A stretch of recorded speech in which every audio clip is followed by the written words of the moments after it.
Ahoy, crypto pirates. Welcome to your Discord Syndicate's FN Hangout. I am the captain, your captain, Captain RG3, here to serve you once again on a Friday night.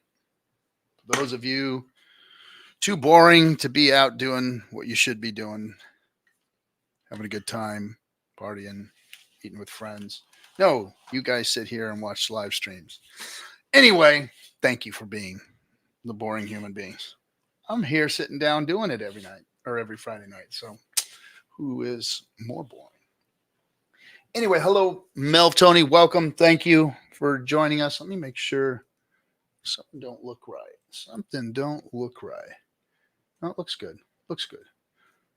All right. Thanks for coming, Melv Tony.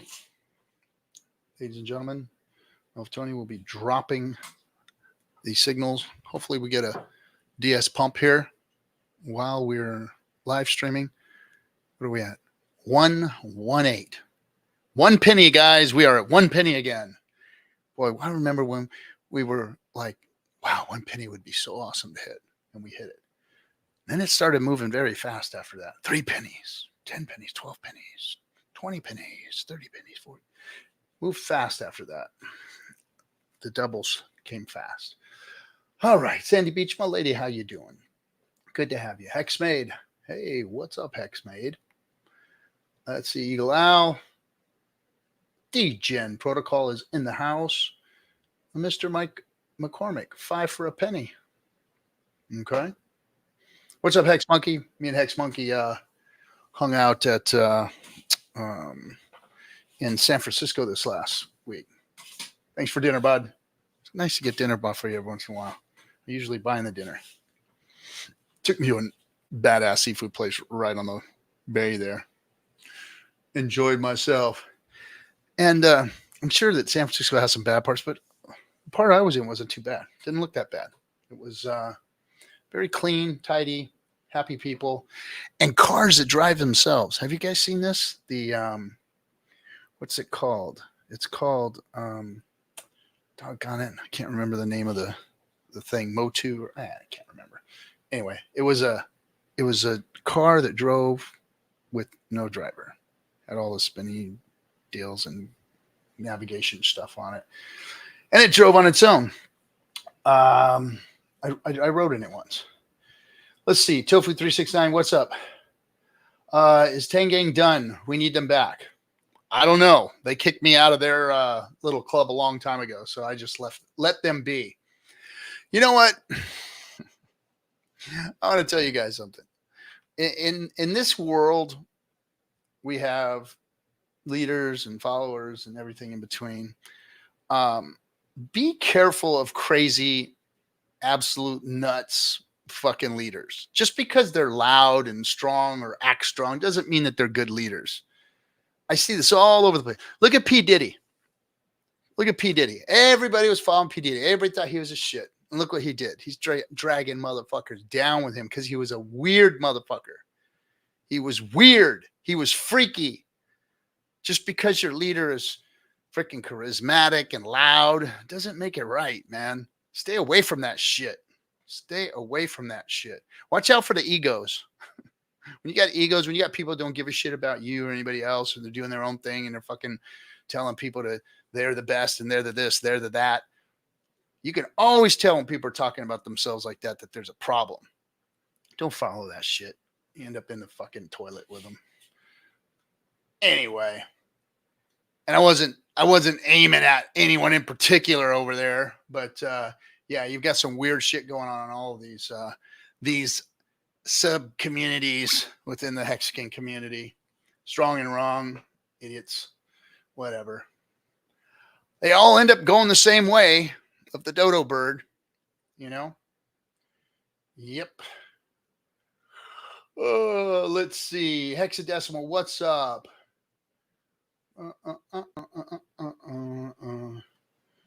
Let's see. Doorzy. Oh, guys, by the way, I'm going to make mention of this.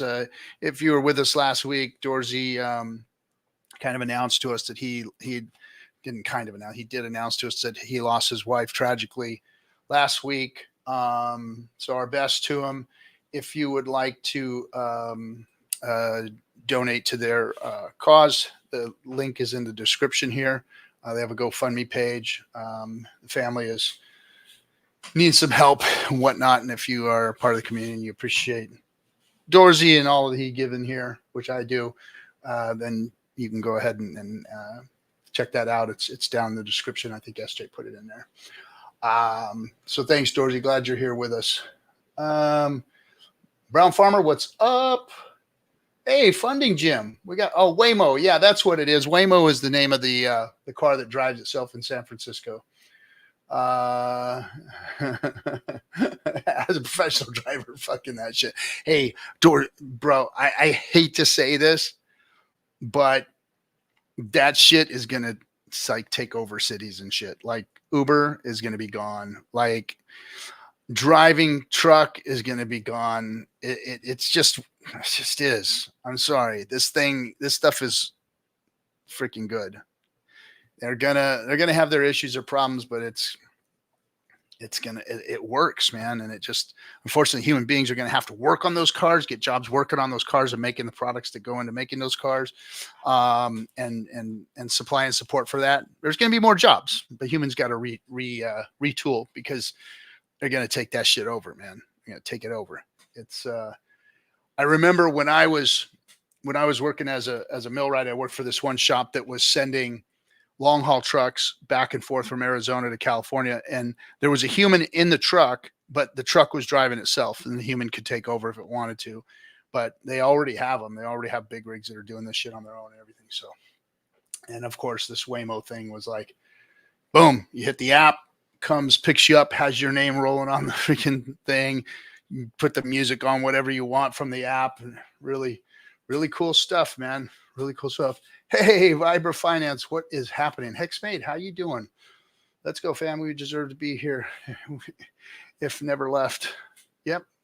Some of us didn't leave. Alexander, what's up? With age comes wisdom. Loud motherfuckers typically are douches. Yeah. I mean, it's one thing to be loud and accurate and passionate about what you're doing, you're saying, and doing it in the right time. It's another thing to be like self-aggrandizement and bagging on other people to make yourself look good and all that stuff. Yeah, they are. Let's see. I got somebody in the green room I got to bring up, so I'm going to get through this real quick. Robert, what's happening? Yeah, sending prayers and condolences to Doorzy's family. Sandy too. What's up, Bright Light Crypto? And what do we got? In Dearth? You still want to talk about Dome? I don't know, bro. I can't remember that. We're talking about that. Going to take decades for truck to be replaced, especially with the vast. Well, bro, they're already doing it. Like I said, they're already doing it. It's not going to be difficult to do certain haul trucks like flatbed shit. No, you ain't going to be able to pull it off. But there's robots that can load up a freaking box truck, and that box truck can drive on its own and back up to the dock, and robots can unload that truck. That simple. Like, like you got these these basic plants out there that make, for instance, they make water bottles, empty water bottles, or liter Coke bottles. You know, that's what they ship. They ship those bottles around. I remember companies like that. To cut down on humans and get it all done, they'll be using robots. You watch. That's the stuff that's going to be taken care of. And I don't think it's going to take decades, bro, because it was a decade plus ago that they were I was watching them make this shit happen. And now, like I said, this Waymo thing, that thing not only did it drive through traffic and see people, but like literally it had a screen and you could see the people walking down the streets and riding the scooters and all that kind of stuff, dogs, people with luggage. You see the I mean, it wasn't a video image. It was actually like a heat image of all the people that were around it. And this thing, it was running to my location. It pulled around a car like a human would do, like to get into a better lane. It pulled around, got into the better lane as we stopped at the stoplight. There was a bus stopped in front of us. So I was like, okay, is this thing going to speed up and pass the car and take the better lane? Or is this thing going to let that car go and get behind it? And I was like, I wonder, it's not going to take the more risky move. Like I was looking at it going, okay, I would hit the gas, go around this guy, get over in the left lane, get around the bus and did it. Well, that's what the fucking thing did. It literally took the better route, took the better lane and blew around the car, got over from the bus. And so it even took a risk to get me to my location a little faster. It wasn't super risky or anything like that, dangerous, but it took the better route. So I was impressed with that. Yeah, Dirth. Let's get with SJ and make sure we get that figured out. I've been really busy this week. I left town. We've got the PulseChain tour heading out to get on the cruise right now. So everybody's kind of like flailing around doing stuff. Let's see. Biffines, hey, what's up? Didn't California ask residents not to change their electric vehicles due to rolling blackouts during COVID? Grid first, replacing 3.5 million trucks second. I don't think so. I don't think they said not to charge their electric vehicles. It's going on like crazy over here. We really don't have infrastructure issues over here in California. We have a monstrous infrastructure. All right. So with that, thanks everybody for jumping on. I'm going to bring up one of my good friends and guests that's in the back room.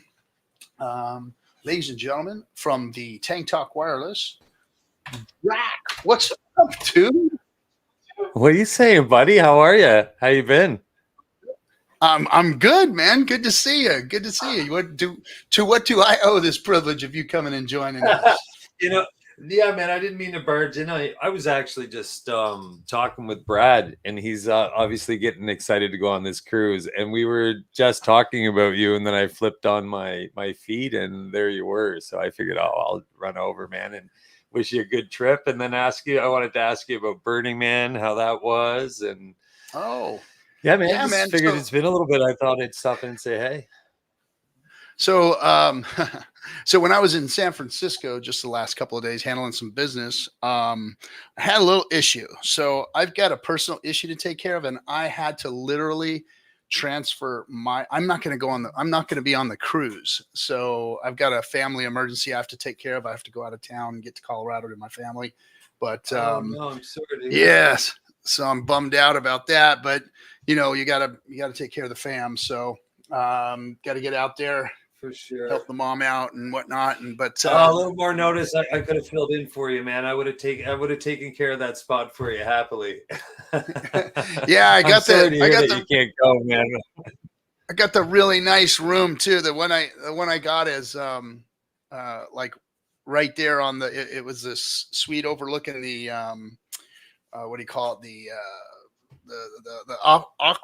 aqua theater. So all the aqua theater shows you get to see right from your room, from your balcony, and then had the jacuzzi on it and everything. Yeah, I'm bummed out I didn't get to go on that one, but yeah. So anyway, but oh man, we're still talking about it on this end. My family and I we're still talking about that trip, that last cruise. It's an everyday conversation still. We had so much fun. Yeah. That was a good time. It was a good It's a time good hanging time. with your So, family. man, yeah, I don't want to keep. What's that? I said it was a good time hanging with your family too. I mean, what's the chances? I mean, are we even allowed to say what your brother does? Yeah, I think so. I mean, he Well, I mean, we don't. We I could be don't think general, but the fact that you have a brother that when we went there, like you have a brother that's actually an archaeologist on these sites out there in Greece. I mean, it was badass Yeah. to be able to go in there and go see the site and stuff. And yeah, it was extremely Yeah. cool to actually be able to experience something like that. The private guided tour was sweet, man. I really enjoyed it. Even just like, I mean, he was doing his work in Greece, but obviously being in the region for so long, doing so much work, he's so even when we hit Rome on the way out, you know, he had so much to tell us, and we were just downloading info the whole time, and it was, I mean, chilling with you when we were sitting there in Athens and then we're standing there, you and I, and I'm looking around, I'm like, you know, 6 months ago, I didn't know your name. Now I'm standing in Athens with you, looking at this giant tower and these stone structures everywhere. And it was a cool experience. And to have my brother kind of tour guiding us, man. Yeah, that was awesome. We were talking today about that project that we're going to do together with the coins and stuff. So yeah, man, nice. He's still around. He's still busy, but he's getting married this weekend coming. Not this weekend, I guess next weekend. So we're all flying off to Newfoundland to do the whole family wedding thing. So very cool. That's gonna be fun. The kids are excited about that. Very cool. Yeah. So what have you been up to in the crypto space? You've been busy working? You got some updates or anything going on? Busy, man. Yeah, I got a whole ton of stuff. So I played around with an NFT thing, kind of horsed around with that to get a proof of concept out the door and figure some things out, but it worked really well. And Michael Taylor's doing a lot with his data layer right now. I'm just about done setting up my decentralized gateway here. And once I do, think of it this way. You know, people use GitHub for storing code. Well, now we're going to have a decentralized service that does the same thing. Push, and dApps start flying out the door. Like very utility-driven dApps start going out the door.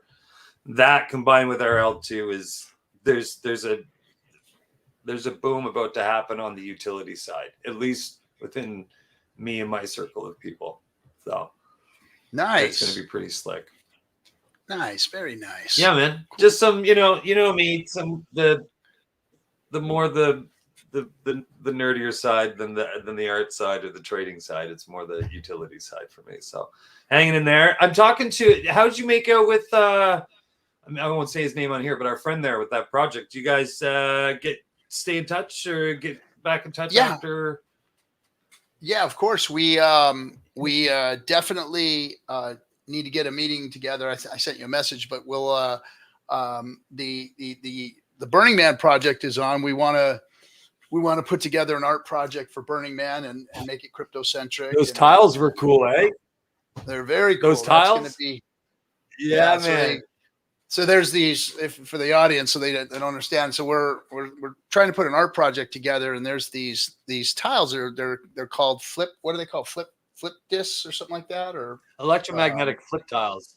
Yeah, they're flip tiles. So they have an magnetic board behind them that flips these tiles from white to black. And of course, there's thousands of them, and you can make big screens out of them, small screens, whatever. And you could even hook cameras up to them so that they're actually picking up images, and you can put, any type of artwork or words behind them, and the people can come and wipe them away with their hands, and their picture, their image will be, showing up on the screen too. And it's really cool stuff, interactive stuff that, you can even turn into your own artwork. So we're looking at, trying to put something like that together for Burning Man on top of, putting some comms and mapping and provide internet services to the people out there on the playa, just to put together a crypto project that, you don't see too much of that out there in Burning Man, where technology meets art meets, surviving out in the desert in a hippie crazy festival. So, and then there's also an electrical project that they want to put together too. So, did I lose you? Oh, Are you back? lagged out there. Yeah, I lagged out there, man. I think my system's catching up to you. Yeah, I think you're back now. My stream gear is not as nice as yours. I was watching how nice your stream. Yeah, the highest of stakes crew, the guys that put the movie together, helped me build the set here in the studio, and of course I've got hardwired internet into my router and whatnot, and so that and the nice camera and the lighting and everything, they had me set up professionally. Did I lose you again? Well, it looks like Drac is stuck.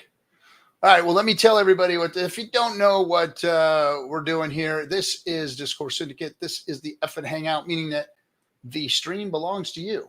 The invite code is in Twitter. It's posted in the link here, or posted in the description down below. And it's right there. So it looks like I lost track. He may come back. He may not. Eagle Owl says, I haven't watched the highest stakes in like 9 months. I need to do that. Yeah, sure. Go and watch it again. It's, we were talking about it the other day, and it didn't get the push that we would have liked it to get. But from all the gatekeeping, all the whining and bitching and moaning from within the community, people that didn't want to promote it, that for whatever reason didn't appreciate it or like it or whatever, I don't know.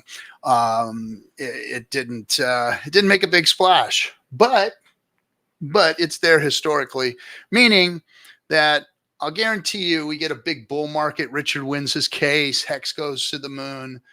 People are going to want to see that movie. They're going to want to know what happened in the beginning, where it came from. Let's see if we can bring him back up. I think Drac just showed back up. There you are. You back?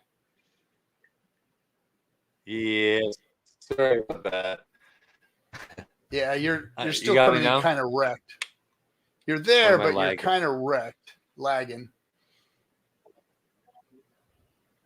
Well, I'm running on old Elon's Starlink. I recently went from wired, fiber to the Starlink.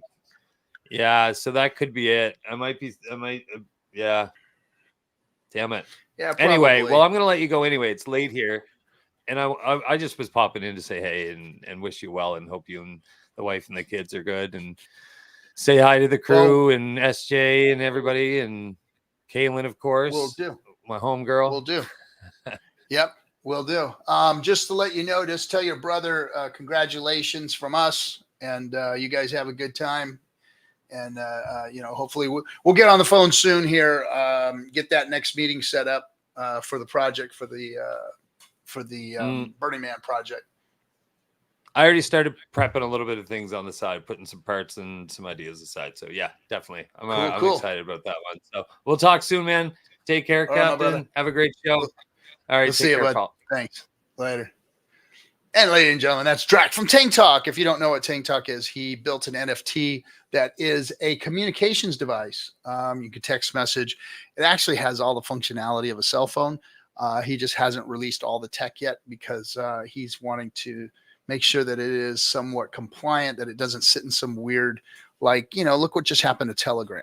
Like they just gave up everybody's encryptions. So yeah, it happens. Look, everybody talks all this big shit about, immutable this and blockchain and privacy that and but eventually if you're out there putting stuff together irresponsibly, or that could hurt people, or is hurting people, or is being used by what do you call it? Shady characters, money launderers, drug dealers, all that kind of stuff, you're going to end up getting shut down.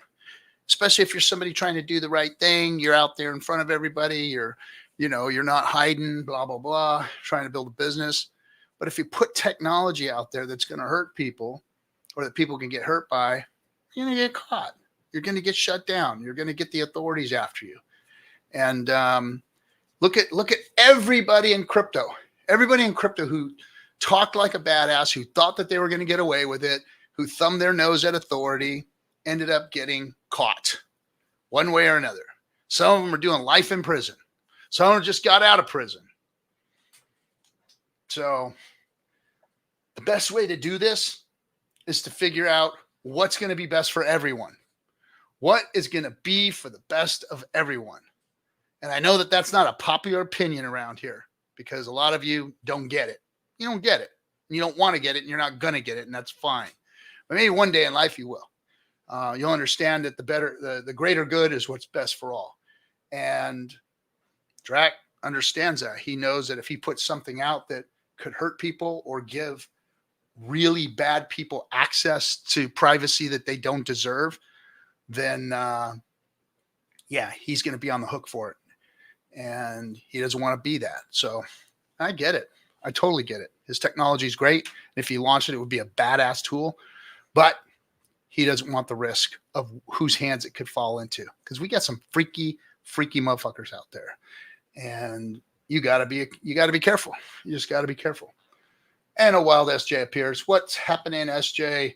She is not in the studio today helping us because she is out party time in Tejas with all of the Hexicans and all of her buddies out there and getting ready for the cruise. I guess the cruise is going to start on Monday. So all of them are out there party time. Bernard says, yeah, nefarious people will always find a way. You're right. You're right. But you don't have to make it easy for them. You don't have to make it easy for them. That's the key. And if you made it easy for them and you are the one that's responsible for it and the authorities come to shut you down, there ain't a damn thing you can do about it. They're going to shut you down. There's the problem. I'm going to add that link right now. Oh, she didn't add the link yet. She's going to add the link right now for Doorzy, guys. Sorry about that, Doorzy. I'm going to add that for his GoFundMe for his wife's funeral and whatnot. Okay, thank you. Okay, again, like I said, this is your show. You can come on here and have a conversation. Let me put this up from Dirk. Dome onboarded 1,400 people to PulseChain on 9/11. 200K more to go. Dang, good job, man. Good job, dude. Good job. I hope you continue doing good work and bringing people to the PulseChain because that's important work. Jonathan, what's up? I guess he forgot. SJ, did I screw something up? Was there supposed to be some people coming on with us today? we again, like I said, I was gone this week and we didn't get to talk much. I was busy, and I think that maybe I screwed something up and didn't bring you guys on. But you know, always come on. We can chat. Let's see here. What else going? So, big thing that happened this week was the SEC. As you can see in the thumbnail, the SEC and the different chairpersons of the SEC all got up, and it's a bipartisan group. If you listen to it, and you can go see it, it's on YouTube. Of course, the questioning of Gary Gensler and the crew was pretty bipartisan. There were some, you could tell when there was partisan issues with one another where they got a little testy with one another or whatever. But Gary pretty much got the riot act read to him as he deserves. His actions, he was kind of grilled by everyone from all sides as to, his regulation through enforcement versus giving clear tracks to run on, which has been, very nefarious of them. Very nefarious of them to have done it that way. What I find absolutely astounding about this whole SEC thing is that, they missed, CZ from way back. He finally got in trouble, but I mean, whatever. They missed FTX.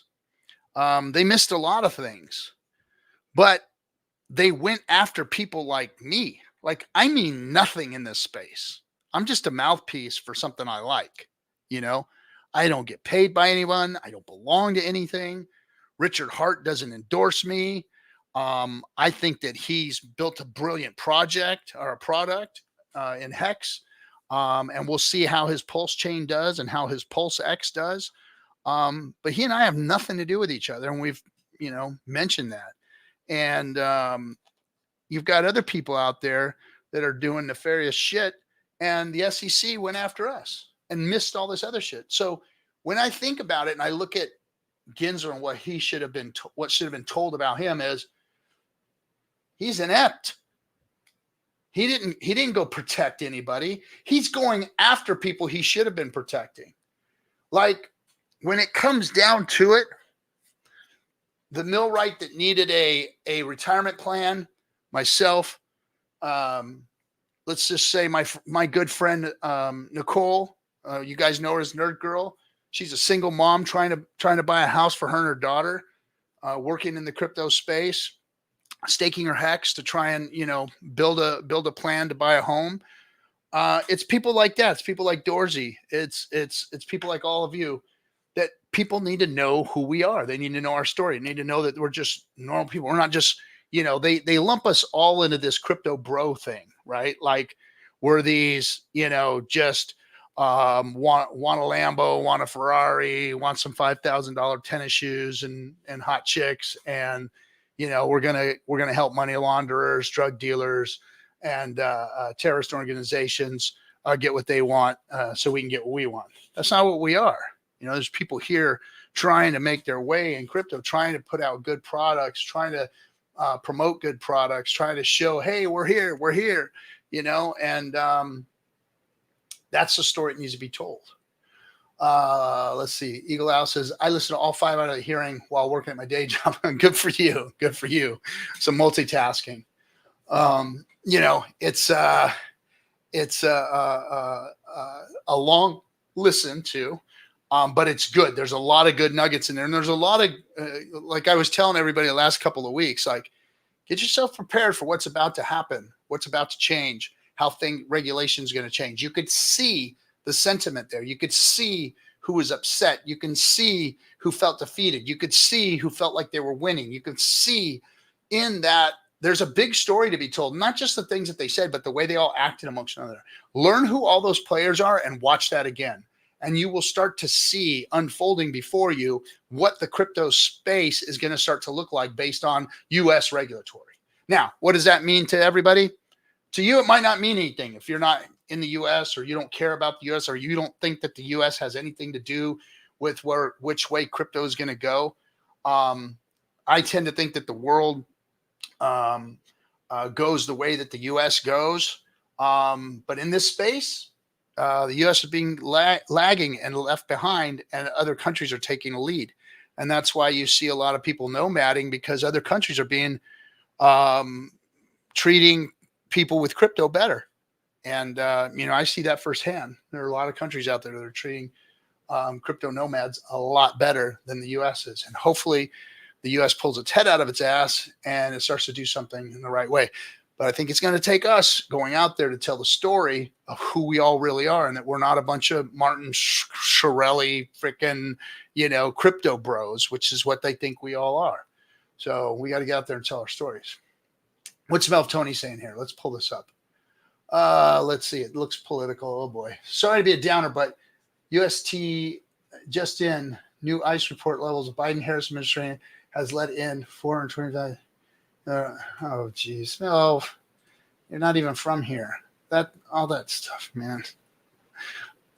Look, the U.S. has had immigration. I mean, that's what we are. We're a fucking nation of immigrants. That's what we are. That's what we are. And crime hasn't gone up or down any here or there. They keep saying, oh, it's down. Oh, no, it's up. So that's all just freaking scare tactics. Human beings are human beings. We've been doing the same shit for a long time. Funny thing is, being an immigrant, and they call it illegal immigrant, isn't a crime. It's like a freaking misdemeanor here. It is. It's a misdemeanor. It's not even a crime. So I don't know. I live in California. Most of the people here are not documented. They do all the work around here in Southern California. They're good people. They're hardworking people. And I don't have anything ill to say about them. I don't have any of that stuff. That doesn't bother me. I've been living with these people all my life, and I don't see any difference. And it's all just fucking bullshit narratives, man. Leave the people that are coming here to try and make a better life alone, in my opinion. It never bothered me. They have never taken a job from me.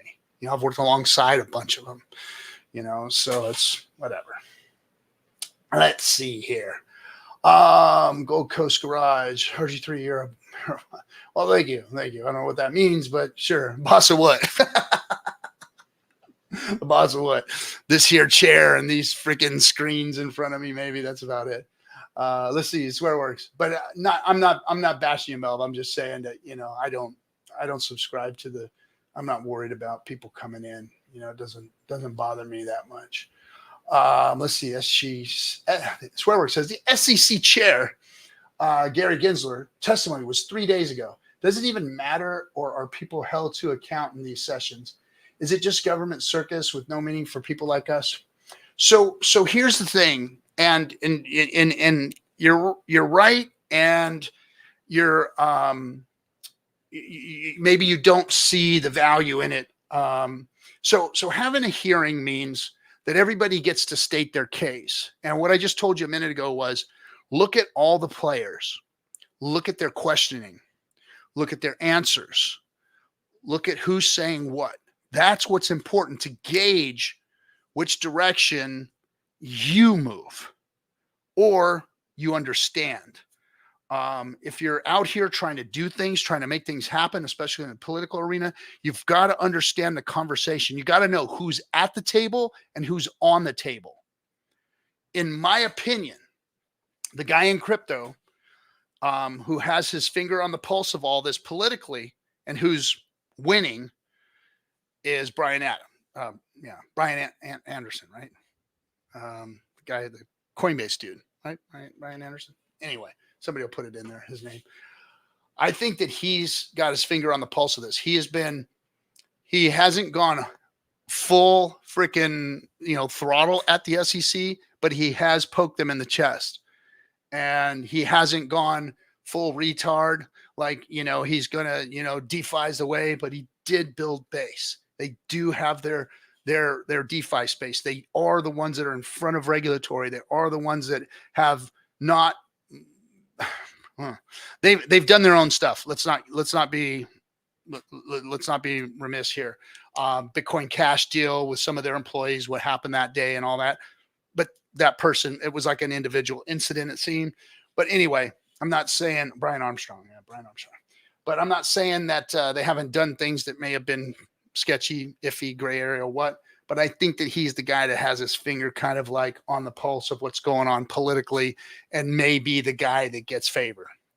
I'm just saying, keep an eye on that. So really, it's just kind of, to answer your question, or Swearworks, it doesn't, you're right. There wasn't nobody was being held accountable. They were all just being torched, right? And that wasn't about accountability. It was like public roasting of each other and, conversation that we, the public, get to hear. That's it. In one way, useless. There's not really any outcome that does anything for us, but we do get to see exposure of who's what, when, where, and how. So that's basically the value of it. What's the best way to grow 4K stack? Patience and hex yield. So Congress is doing a poor job at oversight, mostly words from them at this point. Yeah, I mean, we're an election year. They're not going to do anything. Not going to do anything. We won't see legislation until after next year, if any. What's up, Ty Bull? How you doing? Commander, big decision coming in November. A lot of money will stay or go after. Choose wisely. Yes. I'm sorry. November's probably written off, guys. Choosing wisely or choosing whatever it is. I think this one's the writing's on the wall on this one, and you better figure out what you're going to do or how you're going to adjust. I sure am. Let's see. So here's something. So Kyle, 100% the U.S. is trying to quietly determine the best way to milk crypto users as much as possible. See, I'm not going after you, Kyle. I'm not. I just want to let's stop the victim game here. The U.S. isn't trying to come after us to milk us. The U.S. regulators are coming at us because they are accountable to what goes on out here. 99% of cryptos are scams, are bullshit, are pump and dumps. Some of the good stuff out there that people don't even look at or own, very, very small percentage, is worth the shit. So the regulators have to look at the space and go, my God, this thing is like a fucking bunch of monkeys throwing shit out of the cage, right? So I don't mind them, or I don't blame them for saying this whole fucking thing just needs to be shut down. So some of them saying that is understandable, but them not looking at the few percentages of us that are trying to do well, that are trying to bring good products to market, that are trying to help regular, real people invest and come out on top and use crypto for good. We got to get louder. We got to be out there showing them the value of crypto versus, this narrative here, the government, they're after us. They're trying to bilk us. They're trying. No. Of course they're going to try and get there. Gensler's milking us. Gensler's out there obviously doing what he's been doing to milk us. It's funny. I think they said that they took in 30 billion and they returned to the investors. The investors got 1.2 billion back. So they were, if you listen to I hope I got the numbers right. But if not, that's fine. But the disparity is close. Literally, they tried to put an accolade for themselves, the SEC, saying, we collected over $30 billion in fines, and we gave 1.2 billion back to the victims. And I'm thinking, wait a minute. Why wasn't that turned around the other way? Why didn't you guys take in, 31.2 billion and 30 billion went back to all of the people that got ripped off, and you guys only took one? They took in 30 billion, but only gave 1.2 back. That should be looked at. No one said anything about that.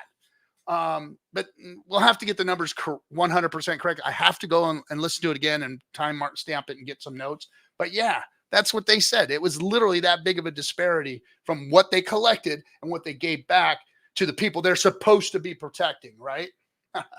Yeah, okay. And by the way, the SEC isn't the government. They are an agency that's basically can bring civil litigation, and they're basically employees of the government or a private entity or whatever. I say ahoo, crypto periods out loud at the intro. Am I weird or what? No, Joe Mama, you're not weird. That's what I say.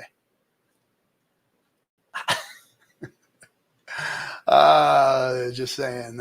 Okay, I'll just wait until you see the full details. Just saying. Okay, I got you. RG, you're my boss. I guess you guys boss me around. You and Kaylin, KC. Let's say a shout out to all blue collar Americans sticking out throughout the FUD and throwing at us and believing in a vision. I only trust one founder. Why settle for anything less than perfect? Yep. I believe I like that. Check my pulse. Let's see what else we got. Armstrong. Yeah. Brian Armstrong. Yeah. Not Brian Adams. He's a singer, right? Let's see. Brian Anderson, Armstrong. Same. Yeah. Same thing. Right. Yo, good to see you. Crypto Ape. Good to see you. Armorite. Yes. Let's see. Ciao, salute. I'm sorry. I cannot read that. Is it Italian? It's Italian.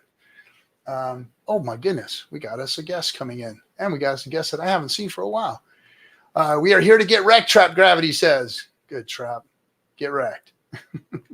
Where's the money going that they win lawsuits? The SEC cannot have that large appearing of an operating budget. No, it probably goes back to the government and some kind of slush fund somewhere. I mean, I don't know.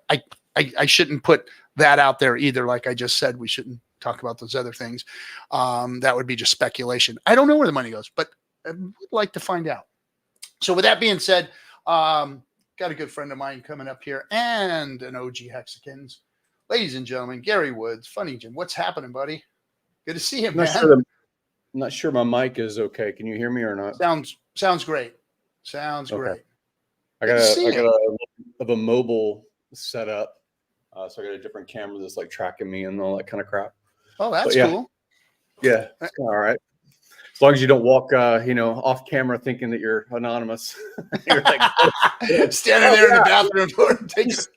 Let me step away for a minute and piss or Yeah, I did that one time with my headset on. You could hear me taking a leak. Yeah, it's some of those things. Like I think Vivek Ramaswamy, I think he also, when he was running for president, he was doing a Twitter space or something like that. 100,000 people listening in, and he went to the urinal, and people were like listening to the background sounds, and he came back and he's like, "Okay, I'm ready to join the space again." They're like, "Yeah, we heard all that." Oops. Oh man. So what's happening, bud? How you doing? Well, actually, I'm doing a tour of Asia, a lot of different countries in Asia. Cool. I've already gone to a lot of Japan. I tried to meet up with Papa Boner while I was there, but he wasn't available at the time. But yeah, I'm looking at different, I have businesses outside of crypto. People know me here because of crypto, but there's a lot of opportunity, I think. So by coincidence, because I was in Tokyo and then I went to Vietnam, I went to different cities in Vietnam. And then the Singapore event was going on for token 2049. And some people saw a lot of that on Twitter, like people posting, the things that are just about at every big crypto event, like a karate event or something like that. Mm-hmm. But I got to hang out with Ivan on Tech for a bit. I got to spend a couple of days with Steph, Steph from Staker app. Yeah. A lot of the people, or at least the founder, I think the co-founder, I'm not sure exactly what Eric's role is. He might be the founder of Dragon X, which is part of the Titan X people. Mm-hmm. So I thought it was a really good event because, these are where if you love them or hate them, they're the people that have audience of the influencers that you would recognize as far as just walking through an area and say, "Oh yeah, I saw that guy on camera before." But also it's where just a ton of money is speculating in crypto. And that's the Pan-Asia area. We only really think about, what's happening in the United States because of our bias of speaking English and our bias, maybe just as far as niching down, as far as thinking that the dollar and, what's going on with the SEC or what's happening in Nashville at BTC event or consensus in Austin is the scale of crypto. And I'm just here to tell you, out of somebody that's been to this event, this is massive. It is way bigger than BTC events that I've gone to. I've gone to like 3 now, 2 in Miami and then 1 in Nashville. I've gone to the consensus event a couple of times in Austin. And in scale, as far as the dollar that's or the amount of currency, fiat that's spent on the convention itself, and then the 200 or so side events that happened over the course of about 4 days, it's impressive. I mean, it's really impressive. So it was really cool. Singapore is an amazing country, amazing city. It's really a rags to riches story in and of itself as a sovereign. So like Singapore as an epicenter of like finance, I think it's taking the place of Hong Kong. I think it's taking the place of New York eventually.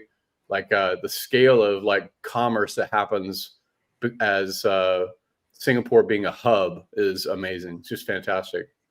Yeah, the biggest crypto event I've ever been to Bitcoin events, all these events, was a scam coin in Thailand. And it was massive, massive. Like in Asia, they do crypto. Like they don't mess around. They go, they do it, they go, they're part of it. And yeah, it's I went the biggest event, and it was a packed arena. I mean, the thing was huge and it was full, and it was for a scam coin. Well, it's there's a lot of use cases, and again, we like to talk because of Hex and the narrative of protocol that is immutable and all these things like that, or what's the use case of crypto in tightly, let's see, in a tight area of Pan Asia, you change your currency so frequently, like going from Tokyo yen or Japanese yen to Vietnamese dong to Singapore dollar to, like you just said, Thailand having baht, Malaysia, Chinese yuan, or Korean won. You have all these countries that are so close to each other geographically, and you still have a slippage if you have physical currency and you're just going as a tourist, from country to country, and you're a lot of these places are a cash economy more than a credit card economy. And even if it's a credit card economy, you have slippage of between 3 to 5% in fees and things like that every time you change currency. So if you're working in Pan Asia, or you're building a company, or you're trying to make payments, directly to a manufacturer, or Singapore is famous for contracting workers that are bilingual or trilingual or speak 4 languages, but those people live in other countries. So the Singaporean will have a contractor that may work for a major website for like travel or something along those lines, booking for flights and these kind of things, where they're dealing with international customers all the time, but they're based in a different current country and therefore a different currency. So I see a lot of use case of these stable coins like Tether, when Tether prints out another billion in Tether, or we make a big deal about it because we think that it's going directly to pump a particular crypto's bag, which some of it does become, price movement of individual tokens or things like that. Mm-hmm. But just the amount of money that is moving around inside of crypto, even as stable coins to pay service or material goods and things like that being bought for manufacture, is freaking impressive. Really impressive how much Asia embraces crypto. It's really, mm-hmm. really, really incredible. Yeah. And the crazy thing is, like, in the Hex ecosystem and a lot of the ecosystems that we, here in the US, muddle around in, you don't see big Asian communities, and they're in other things. They're in, and they're Bitcoin and Ethereum big, but I mean, they're in other things out there. And like some of the biggest scams, or the biggest, things that we haven't really even heard about, have come from Asian countries, because they've had so many people involved, especially with these like network marketing type coins and things that have come out. I mean, that one, what was it called? One token? Was that the one that was the big one? That was the monster scam. I mean, I never even heard of it until after it was already a thing and done with, and that was massive amounts of people in Asia involved in that. Yeah. And they're, again, what is socially acceptable, what is gray market acceptable, is like, okay, like the trade of marijuana and things like that in the United States and many states was illegal, and now more than half the United States, as far as a state level, says that it's legal. And so there's been, billions, if not trillions of dollars in gray markets, and they become either socially normalized, or government authority, approves and starts to tax and things like that.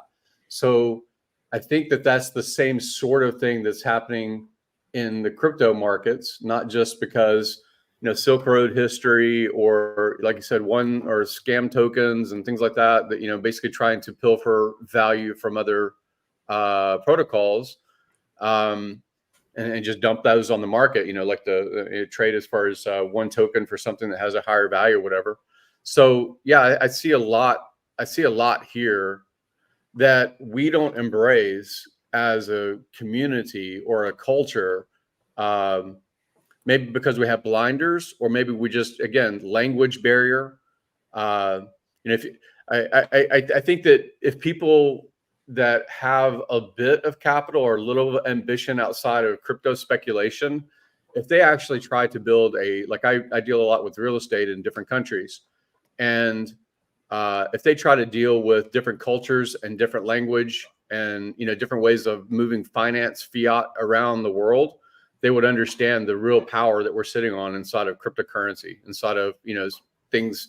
They have reward systems built into them like Hex, or things that have lower transaction costs, like L2s have taken the spotlight for a while, but L1s have more security to them, like PulseChain. Things that have game theory mechanisms built into them, like buy and burns and things like that. So we never communicate it very well, especially when there's language and culture barriers.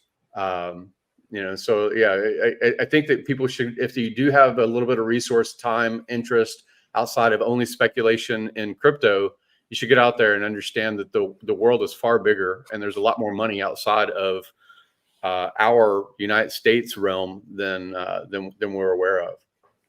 Oh yeah. No, there was, when I was in the networking business, my biggest businesses were out of the country. I had a Canada group, I had a group in Malaysia, I had a group in Thailand, I had a group in the Philippines. So they were monstrous compared to the U.S. group. So it was just, there's a lot of money and a lot of people working out there outside the U.S. Sometimes we think of the U.S. as being the center of it. I mean, probably us people from the U.S., not other people from other places, but we tend to think that like you said, we are the microcosm of everything, or the nucleus of everything, but we really aren't. Yeah. Everybody was there that you would have thought of as, whether they're founders like Hoskinson and Vitalik, and you think of, okay, these are the founders of different ecosystems or technology protocols. Arthur Hayes, all these different major banks, world reaching, large network banks. We think about like Chase or Wells Fargo or things like that. We say, oh yeah, that's huge, or something like that. But yeah, the scale of these things is really impressive. So I know that they have another, Token 2049 is the biggest event. I think that over the course of 5 days, there were at least, so there's only 2 days of the official convention itself, which the floor space and the convention hall and all these things like that, which were really just far more impressive individual booths. Like they spent hundreds of thousands of dollars on each booth on some of these things. Tron and, they're trying to make their hype with Justin being there and such as well. But then on the outside, which is what I focus on more than the main events, I like smaller cliques of a few dozen to a few hundred people, because then I know I can survey the room faster. It's more like I'm trying to choose a networking goal about like, who am I trying to reach, and how am I trying to basically either have a cold open that leads to a follow-up.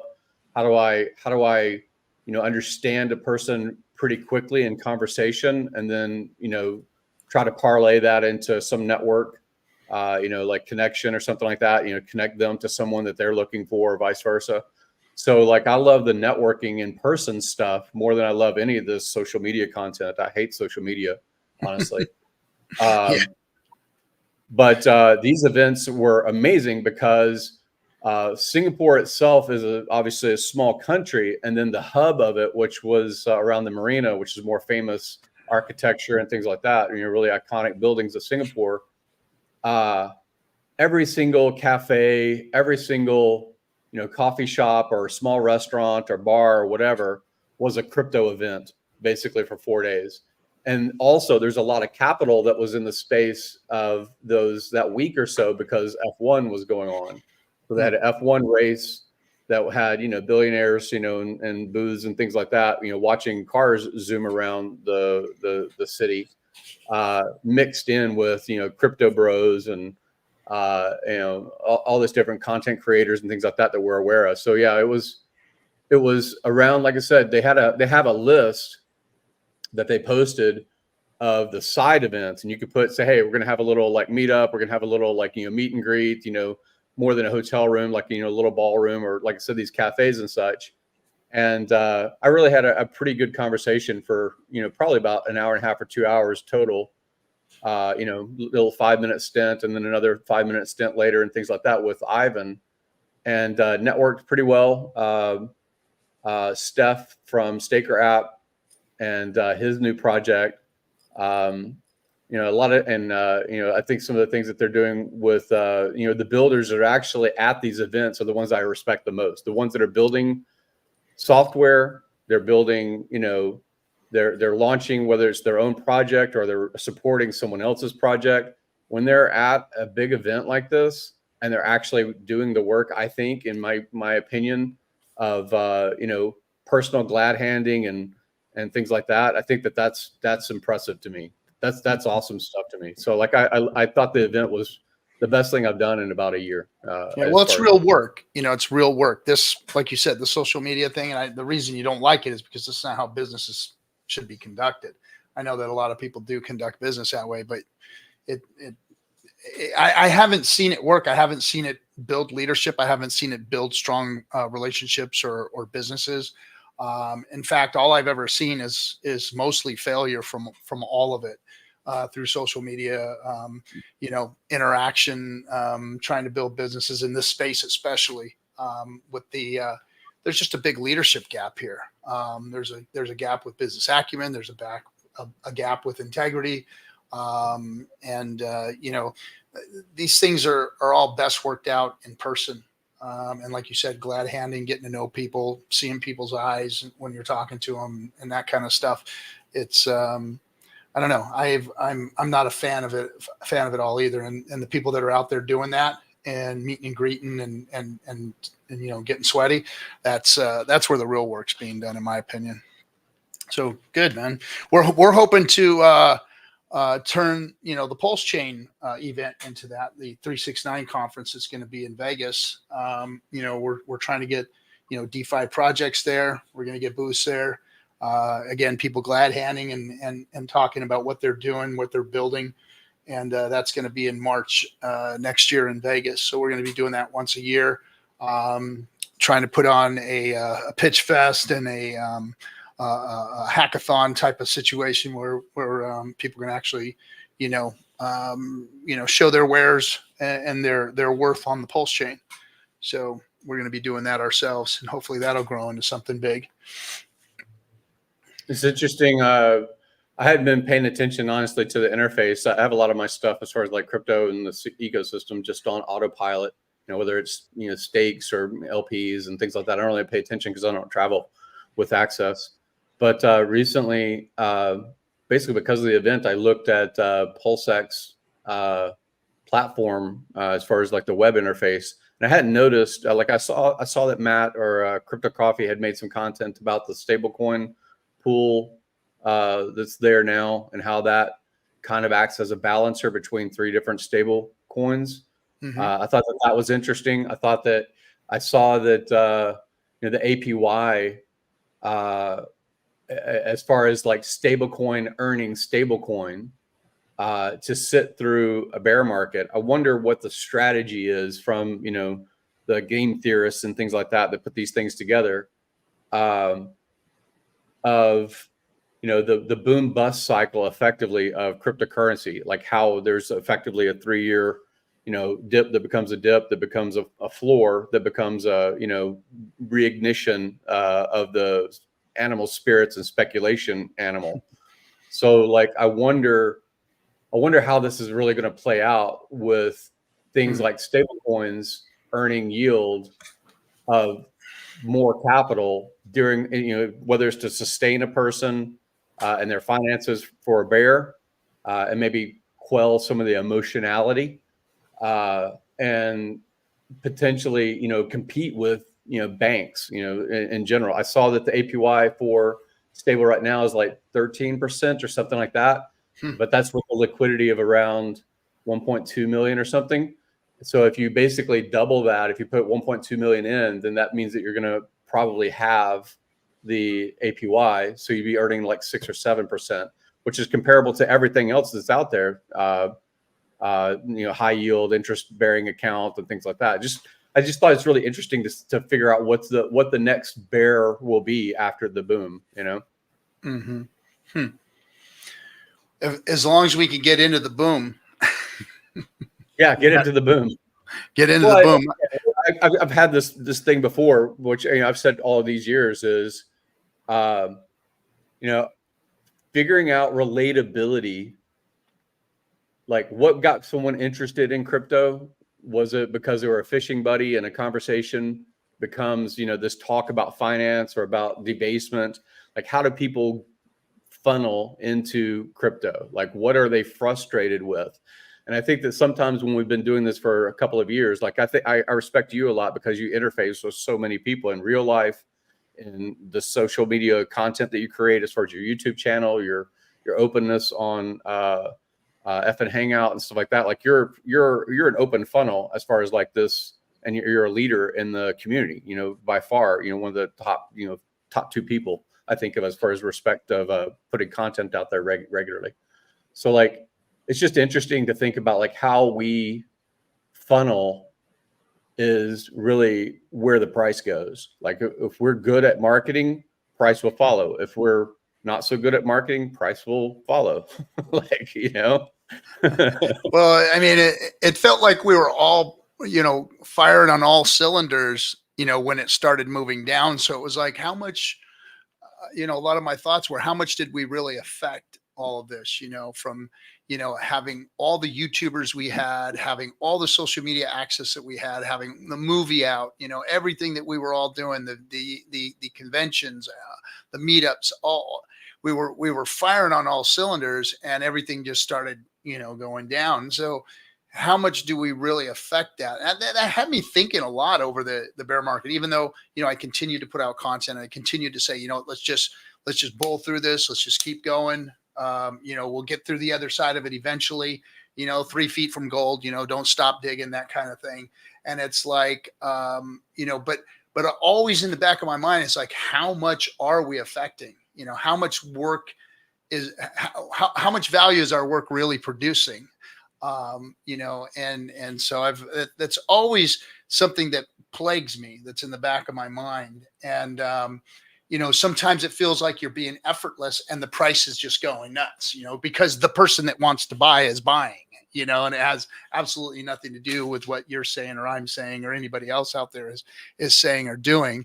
But some whales, a group or whatever, or the crypto space itself decides to start moving, it's not just by chance that happens. There's human beings hitting the button, and making it happen. So I don't know. It's just, I sometimes question how much value we're actually putting in. Well, you can look at TVL of things like the stable coins. I think of that as a floor. You can watch the bridge and see that bridge is starting to come up. It's ticking up again. I think it's like 109 or something like that. I forgot and again, I usually only count the stables. So even if price moves on Hex, which Hex has doubled in the past, month or something. Mm-hmm. So even if that changes what the bridge is reflecting, like if you go to gopulse.com and then you look at the tab for the bridge, I usually look at that as far as a number. You can also look at Dune and such. And if you really want to be into the minutia, right? If you want to say, okay, this is what happened yesterday, then you can look at Dune or something. But I see that the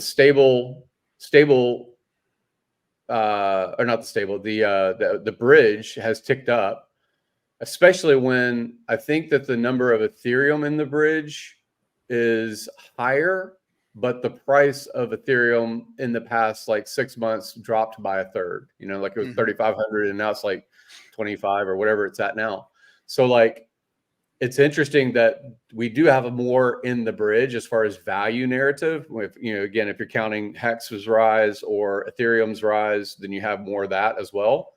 And you also see higher stable pairs And then also it's interesting as far as the narrative, obviously it's political about every time that he makes a comment about crypto or, Bitcoin or selling NFTs or whatever it is, then, Trump is putting content out there that gets latched onto by our community because we want to see, what's going to happen with Gary Gensler, or, Mark Cuban wants to fight with Elon Musk, and he says something about the SEC because obviously he has crypto bags and he wants to troll Elon as well. So like, it's interesting to see how much content is happening in the warm up of what we think of as this uprise in price because of attention. So like the Trump sons are launching their WorldFi, which from what I have heard is basically just a stablecoin Aave fork. I'm nervous for political reasons about like hack or, problems or blowback and things like that. Obviously when you think that, I look at their advisors and I don't know the advisors that they keep announcing, oh, this person's an advisor on, the Aave fork. And because they've got 6,000 followers and I've never heard of them on Twitter, then I get nervous about. Well, look at the stock, what the stock just did, like the major hold. Yeah. The major holders of that stock just dumped and sent it to the toilet. And, it's just, I haven't seen anything good going on there. So it's been, rolling around in my mind too.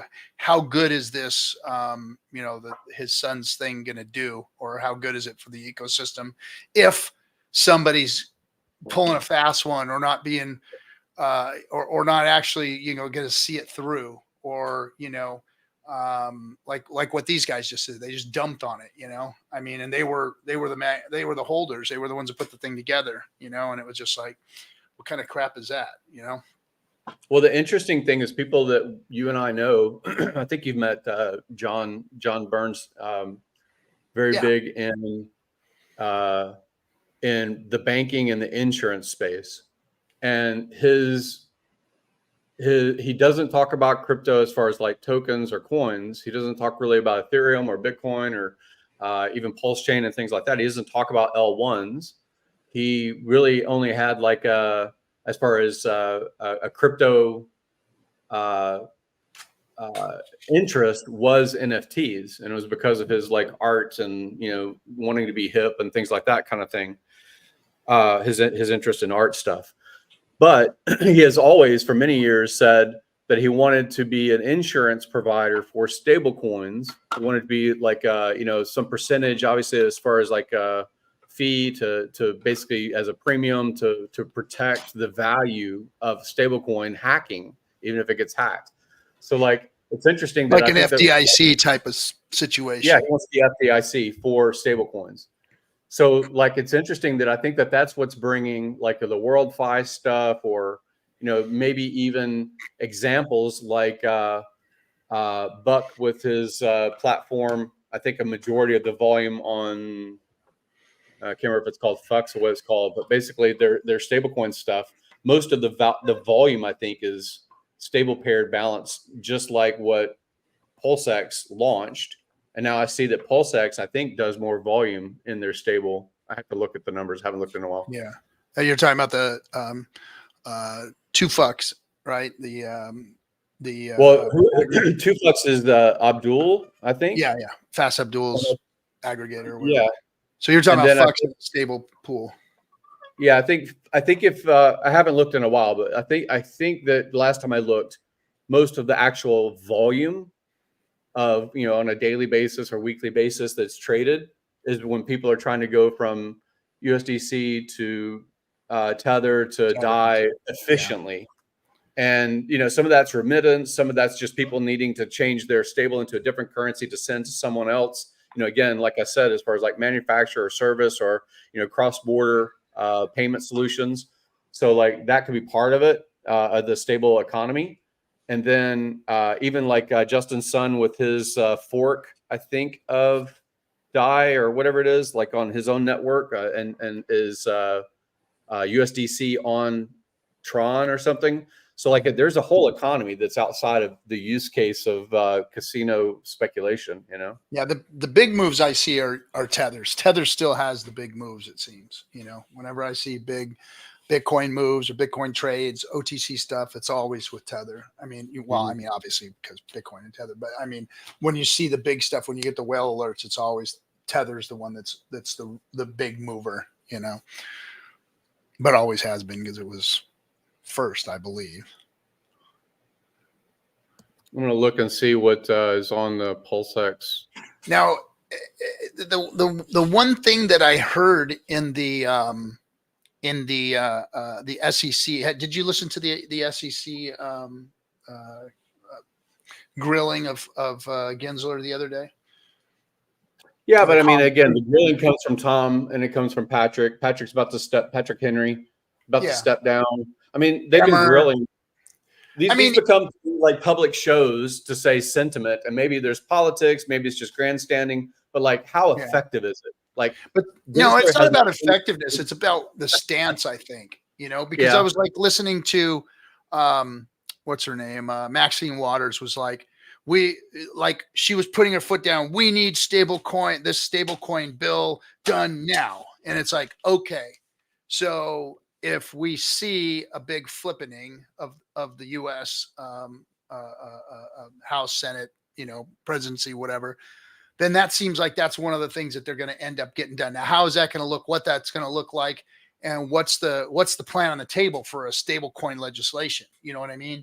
How is that going to affect us all if that happens? You know, there ain't a damn thing we could do about it here in the U.S. If it happens, it's going to happen. So how do we adjust?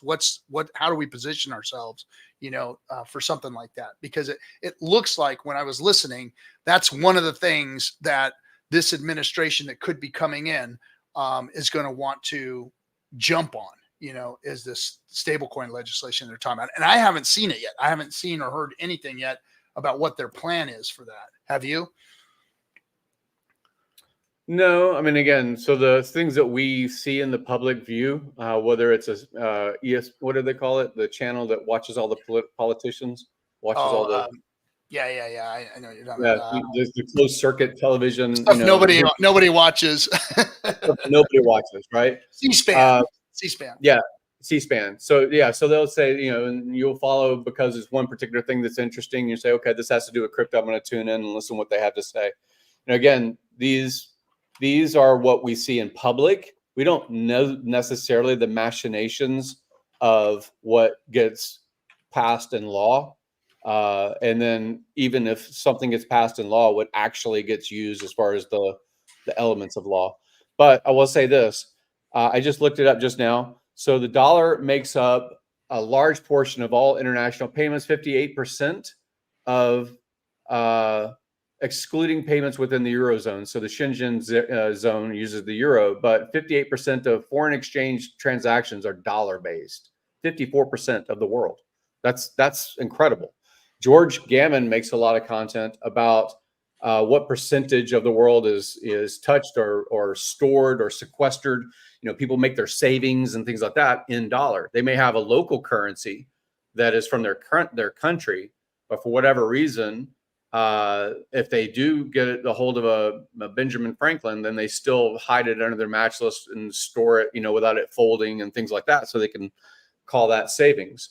So as we move forward from 24 into, you know, the next 10 years, if crypto continues to swell, it will be because of stablecoins. And if it gets supported from U.S. government, it is because it's not seen as competition for U.S. dollar, the narrative of competition with dollar. I think that it's going to be supported with, again, nobody likes CBDC as a narrative, but if you do have things that are in protocol, like DAI, that may have some basket of currencies, you know, backing it. If you have something like LPs, like on PulseX, that are a combination of what's considered a stablecoin, it's only because it has a bank account also connected to it that it's going to be supported by U.S. government, because that's sequestering or taking supply and locking it into you know, a ledger somewhere instead of it being free circulation. So these are all narratives. These are political narratives. Yeah, political narratives, and I mean all of it is political narratives and speculation for the most part. And I mean I've got some theories on why a lot of this stuff is just parades of imaginary horribles and whatnot, because we've always talked about, and a lot of the circles that you and I run in is the collapse of the dollar. And now what you just said was like, hey, the whole world is like saving dollars and still values the dollar and looks at the dollar like it is. But in the circles we run in, it's on a regular basis. Like literally over the last 4 years, the people that we listen to have been saying the dollar's crashing, the dollar's dying, the dollar's going this, the dollar's going that way. When it's designed to die, though. It's not like it's a surprise. It has been designed since 1913. I think you did an interview with Griffin. And Jekyll Island. And so these have always been, every fiat is designed to die.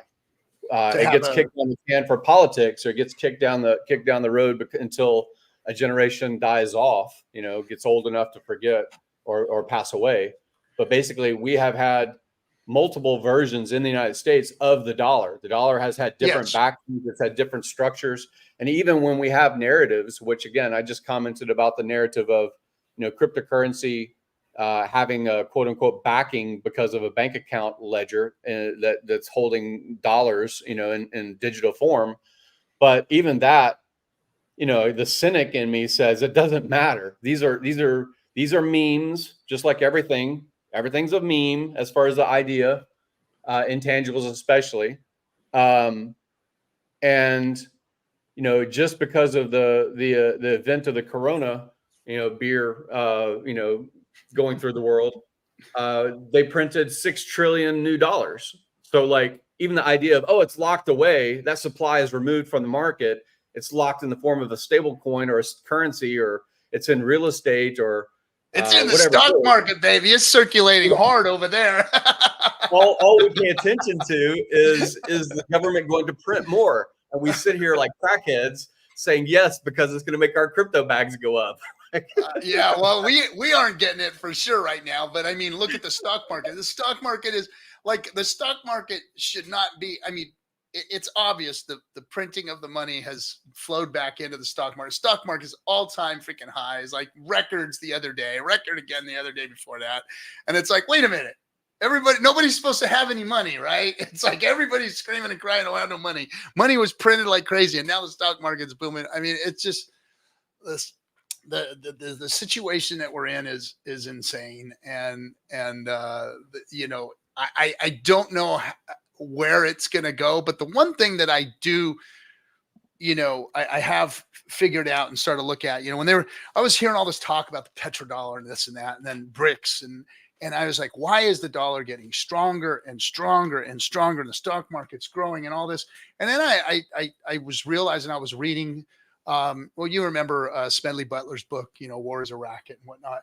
And I was just like thinking, I'm like, that's really it, is the U.S. is backed by its military. The U.S. dollar is backed by the military prowess of America. When it really comes down to it, America has the military prowess of the world. And when it comes to its currency, that's what really backs it. Whether you take it away from the petrodollar or a gold standard or whatever, it's still backed by the U.S. military, which spends like 100 times more than the top 10 countries behind it put together. That's how much military prowess the U.S. has. I mean, it's insane what we do have. So I think that's really where the value comes. I just found something real quick I wanted to throw up there. So there is a bipartisan bill. Take that with a grain of salt, bipartisan, guys. Both sides want to get voted in. That's the bipartisan. I want to get both sides of one coin. Both sides of the same coin. Let's put it that way. On April 17, 2024, Republican Senator Cynthia Loomis and Democrat Senator Kristen Gillibrand introduced a bipartisan Loomis-Gillibrand Payment Stablecoin Act, which creates clear and regulatory framework for payment of stablecoins that senators said will protect consumers. So that's the bill to look at, guys. I think that's the one that they want to enact on stable coins that I had heard about. So that's the name of it. It's the Gildebrand, the Loomis Gildebrand, a payment stablecoin act. So we should all be looking at that and kind of studying, because I think that is what they're going to be hitting fast and soon and putting on us. And that might be what we need to kind of see what direction, the stable coin in the stable coins in crypto may be going. I think that, and watching Coinbase and what they do and how they move in this space as things start to change, which is my opinion that they're about to change very drastically. And we will have to be at the mercy of those things, or go where your money's treated and you're treated better. and I know that that's not, available for everybody or an option for everybody. But hey, desperate times cause for desperate measures, maybe. So start getting your plan B together. Yeah. I mean, yeah, I think, again, America is huge. If you ever have driven across the bottom of the United States and I-10, or across the north as far as the Canadian-U.S. border, forgot the name of the highway, 40 maybe, I can't remember 40. The number. Yeah, 40. Yeah. So if you've gone, you've taken 3 days basically to drive cross country, one whole day still being in Texas, just crossing Texas by itself of like 800 miles. Yeah. So like America is huge, and we have a lot of power simply because we speak similar language. Maybe there's dialect changes, but English is predominant.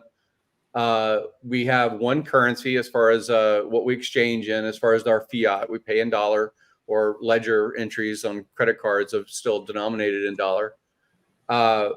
We are protected on two different sides by major large oceans. As far as the import and export and defense and all these other things, we're really amazing, really, as far as a country potential. And I don't want to see that change, right? It's as cynical and utopian as I want to be at the same time. Being a Roman in Rome during its height was pretty reasonable for most citizens.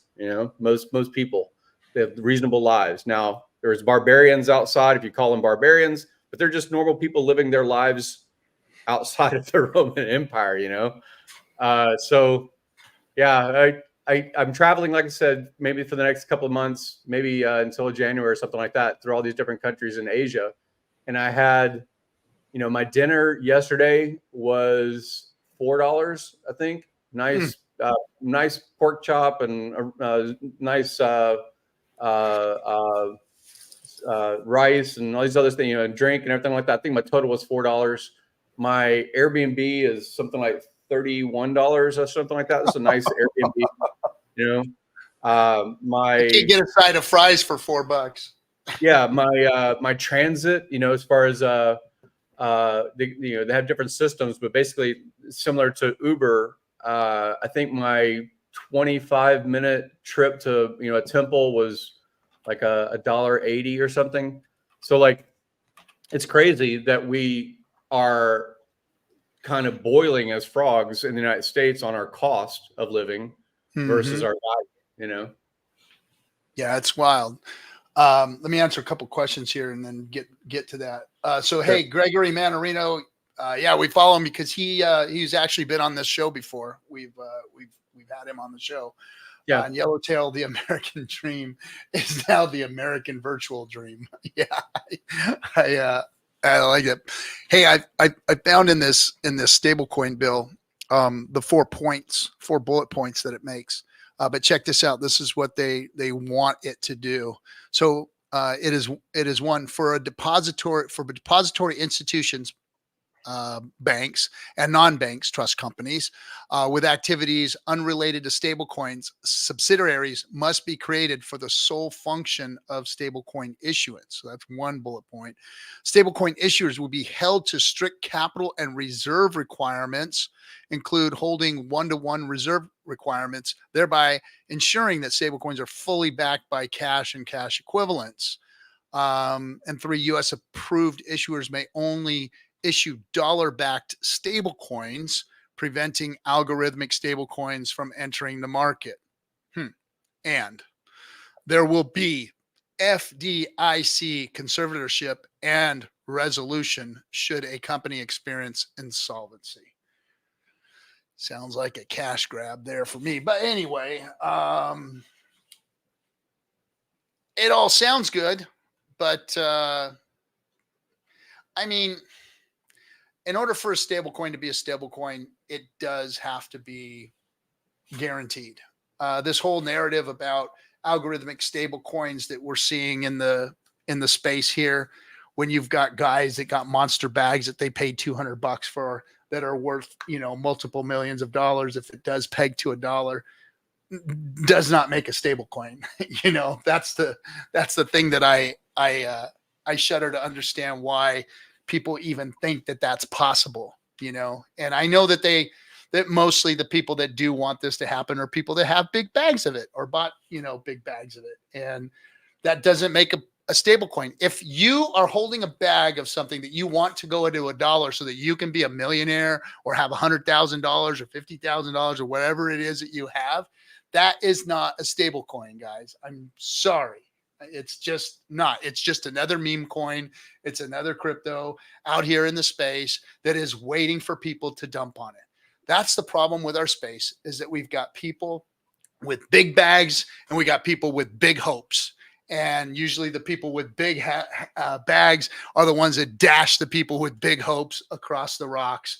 And that's what we see all the time. And that's where everybody's butthurt comes from, is that. So we need something backed. We need something strong. And I understand the whole algorithmic coin pegging and all that kind of stuff and value being put behind it and the community coming. And I'd love to see that. Haven't seen it yet though. So we'll have to wait and see. But that's what they're planning on passing, or they're planning on bringing, or that's the legislation that's up. And that's the legislation that I heard that particular side of the aisle touting that they wanted to do, and they wanted to do now. And when it comes from the person's mouth that I heard it coming from, that's probably that party's agenda, because that, is almost, I'm trying to teach you guys how to read between the lines of this stuff. Like a hint and a half for your ass, when that person says what they're trying to do, and then you see what they're trying to do, look at that and figure, well, that's what they're going to try and do. And if they do get the power that I think they're going to get, that is what they're going to be trying to do. So be prepared for that and figure out how to adjust. True. True. Let's see. Somebody said, Swearword said, it's stable until it crashes and you are the wrecked one. Yeah, that's right, man. Isn't DAI partially an algorithmic stablecoin? No, it is an algorithmic stablecoin. I believe it has a basket of a lot of other things to it too. It used to be single asset of Ethereum, and then now it's USDC and I think Tether and other things as far as the quote unquote backing. And again, these are all narratives. Like, you have security until someone as a squatter, and then you say, wait, I don't have government support. Or government says, look, we're gonna barracks our soldiers in your space, like, whatever. So like these are all ideas. Like I want to support something, but these are all, it comes down to political will. Even someone said something earlier about FDIC is broke or bankrupt. Yeah, until it's not. Like, it's bankrupt. Like even writes a check on our backs. There's a hurricane that just happened in Florida, especially because I saw Gary Cardone making a lot of content out of Tampa, where his house was getting flooded. And it was, there was a time, I forgot the name of the hurricane, that Allstate was going to go out of business because they couldn't pay off all of the claims. Hugo, it might have been Hugo. And the same sort of thing, like you're paying a premium for an insurance policy. You're paying a premium to be in stablecoin. You're paying a premium to be outside of this fiat system. You're paying a premium. And the only thing you can really do is build community and network, because interchangeability, fungibility depends on people receiving and giving the same token, whatever that token is. It could be a handshake. It could be like, hey, you have integrity, you have trust. I'm gonna do you a favor. I'm gonna help you move your furniture from one house to another house on Saturday. And then months later, you're like, hey, is that favor coming back? Like, you have trust until you don't.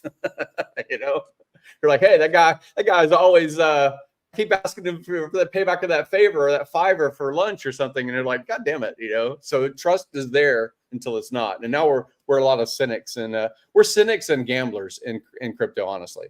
The narrative is about fiat and competition and freedom and things like that, but we're also degenerate. We're both. Yes. We're freedom fighters that want our bags to go to the moon. I just want this place to be a better place and a little bit more rational. Things just aren't rational anymore. People aren't rational about things anymore, and it's either one way or the other, or I don't understand what happened to rationality and like looking at things from a better perspective. And then we've just got nothing but takers out there. I mean, like just look at this Diddy thing. I mean, it has nothing to do with finance or anything, but it's just like one person with power decided to corrupt for personal gain, for his own, personal, whatever fucking weirdness it was. He just brought a ton of people down and wrecked a bunch of people's lives and all this out of just selfishness, and you see that all over the place right now. Just a lot of people are just selfish and don't want to help the better good, make things better for everyone, and it's that's our enemy. And it's like, no, we're all human beings and everybody should be working for one another. We should figure out how to make things better for one another, and I don't see any of that. I don't see any of that yet. I think that we're a ways away from it. I'm hoping that crypto can help to fix things like that by, putting things in place that don't require human beings to operate it. The more things that we can have like that take the guesswork out of, trusting individuals and crazies. I mean, I was talking about it earlier. It's like we have these people that are charismatic and out front and loud and noisy, and they act like they're leaders, but they're not. They're really selfish and in it for their own gain and hurting people along the way. And I think the world's had enough of that,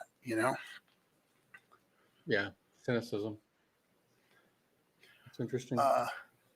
So what's your schedule? Where's it posted at? Where's your so PulseChainTour.com is where the schedule is. We're the Richard Hart case got moved to the 31st. Very strange that they requested a change of date. Once they may have found out that we had 200 people showing up there. They changed the date to a holiday a week later to kind of mess up everybody's plans. So we rescheduled. Our party is going to be rescheduled for the next week after the holiday there, Halloween. So all that's in PulseChainTour.com. Yeah, I'm looking at it now. It's your Protecting Rights seminar on the 1st. Is that what it is? Yes. Yeah. Okay. So we'll be there right after Richard's hearing on the 31st, which is Halloween. So we'll be there for that, and then after that is done, our next event will be the 369 March 6th through the 9th in Vegas for the 369 convention for the PulseChain convention. Pretty nice. So yeah, I'm looking through the website now. See your different different resources in your shop and stuff. It's pretty cool. Yeah. You said you're going to this cruise now. When is this cruise? Is tomorrow? No, I'm actually not gonna make it. I've got a family emergency I have to take care of, so I had to give my ticket up to another Hexican. So I won't be on the cruise, but that just popped up as I was gone. But yeah, that's happening on Monday. Everybody's going on the cruise. They're going down to Honduras and down that way out of Galveston, Texas. They're heading out that way, so that's going to be fun. If you ever did you ever, you were a Marine, but did you ever get scuba qualified also? Are you a scuba guy?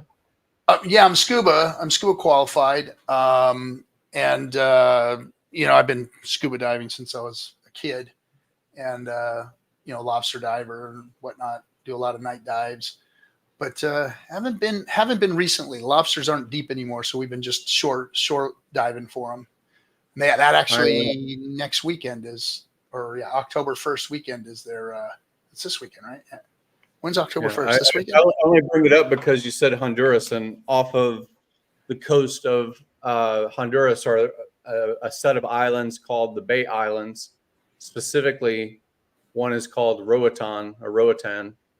And I went scuba diving there many years ago, but it's the second largest. So people are going to be in the area. I don't know if that cruise is going to stop in Honduras off the coast, but again, the island is pretty as an island, and it has swim with the dolphins kind of space and things like that as far as the island tourism stuff. And what makes it interesting is the world's largest barrier reef.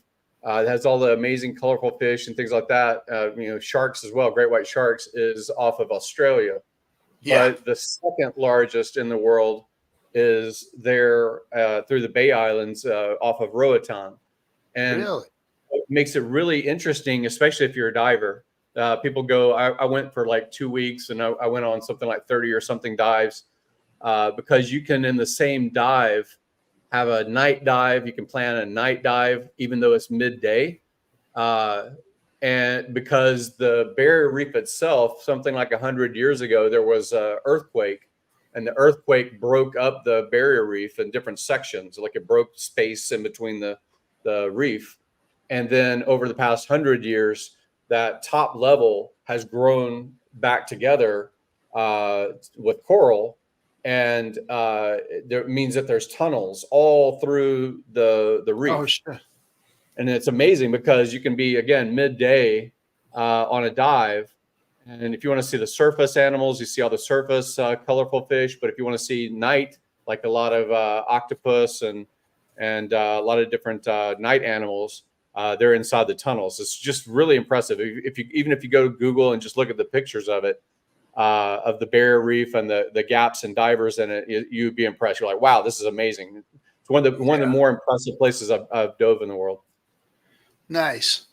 Yeah, I'd like to check that out. I've been watching a lot of oceanography stuff lately. I quit eating octopus because of that, and I loved eating octopus. And I saw that damn octopus friend, and I've been watching all these things on octopus, and they were just like, they're little smart little aliens as far as I'm concerned now. And I used to love to eat octopus. And I went to Europe, and I didn't get to eat any octopus because I couldn't stand eating the poor things. But anyway, and then the other thing, something very interesting. Did I lose you, or you just turned your camera off? No, my camera overheated. Maybe, I don't know. Oh, I'm back. But my octopus teacher. You're talking about my octopus teacher. Yeah, there you go. That one. I saw that and a bunch of other stuff I was watching on octopus, and I was just like, these are little aliens, man. They're cool. So I couldn't eat octopus. But the shark stuff I saw just recently. So, we know Australia, down up here in Northern California, Guadalupe Island, and Africa, South Africa, a lot of white sharks, a lot of white sharks. And I was watching this special on orcas, and the orcas figured out how to hunt, kill, and get rid of all the white sharks. And now South Africa is all devoid of white sharks because the orcas figured out that if they kill the white sharks, pulled their livers out and let the liver float around, that it would scare away all the whites. So they went out doing this all over the place. And now there is no more white sharks in South Africa. They said that the pod of orcas that figured this out did that to take over the hunting grounds so that they wouldn't have access to the seals, sea lions, and stingrays and stuff that the white sharks would eat. So now the orcas have all the hunting grounds of themselves, and now it's real safe to surf down South Africa. So that's cool. Well, I'm listening to you fine. I don't know, my camera's doing some weird stuff, but yeah. So competition, right, in the ecosystem of the ocean. 3/4 of the planet is covered by ocean, and you never know what's going on out there as far as the aliens that you used to think were so delicious. Like maybe they have a whole civilization or something like that as octopus, or the orca, fighting with great whites. Yeah, it is the closest thing to being in an alien environment is to be a scuba diver, especially at great depth and things like that. I never did a hard hat. I went to Navy dive school in Coronado, but that was only what they call second class, which means you can only go 140 feet deep. You're not on gas or anything like that. But many of my friends, especially from that era, they were on DSRVs, which is deep sea research vehicles. They went to hard hat training, which is basically where you're mixing with helium and things like that as far as inert gases. And the images that they would bring back, or the stories that they would tell about the aliens effectively that they're seeing at 1,000 feet of depth is ridiculous. It's like, wow, we just do not know. Maybe we think of like Martians coming to visit and little green men, and we say, okay, the spaceship came from another star. But man, get out there. Like there's so much that's fantastic that we just, as Americans especially, rarely embrace because we don't get outside of what we think of as comfortable. It's really impressive. Yeah. I've been back in the water actually surfing twice a week. So I've been back in the water, surfing up a storm, getting back in shape as far as my surf muscles go. So that's been fun. Haven't been diving yet. The lobster season, like I said, starts the first Saturday after the 1st of October. So that'll be next Saturday. Lobster season opens. So I'd like to get back in the water and go do some bug diving. Do you ever go to like Catalina and because they have a lot of like what do they call it? What's the name of that?